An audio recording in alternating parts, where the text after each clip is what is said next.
C'est un petit village tranquille au milieu des collines. 1200 habitants, une épicerie, une boulangerie et des lotissements tout neufs. Tranquille, enfin, pas pour tout le monde. Chez les Truchets, on s'active.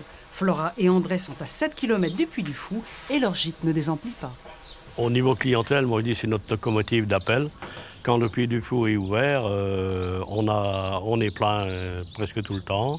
Et on refuse parce qu'on n'a plus de place. Chez Paul Bégin, c'est saucissons, pâtés et andouillettes. Habituellement, l'atelier emploie 25 personnes. L'été, c'est aussi le moment fort de l'année. Nous fournissons la restauration du Puy du Fou, y compris bien sûr l'auberge avec le restaurant gastronomique. C'est pendant 5 mois, 6 à 7 emplois.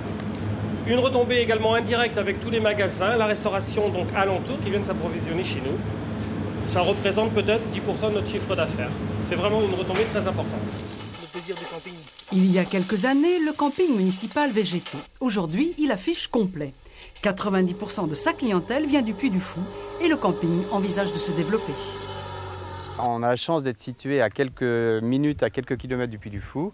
Et depuis une quinzaine d'années, voire un petit peu plus, eh bien, la fréquentation du camping suit celle du développement du Puy du Fou.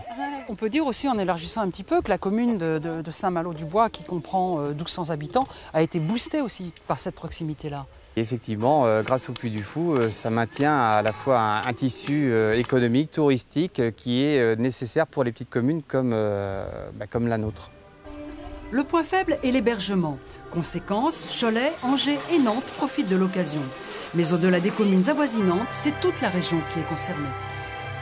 La Vendée attire par le littoral, mais aujourd'hui, on a des visiteurs qui viennent spécifiquement pour le Puy du Fou et qui ne vont pas forcément aller sur la côte d'ailleurs, mais qui vont faire d'autres visites culturelles, notamment dans le Marais Poitevin.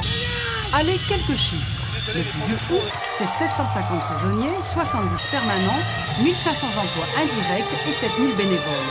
Mais n'allez surtout pas prononcer le mot entreprise, ici on évoque plutôt l'esprit du Puy du Fou.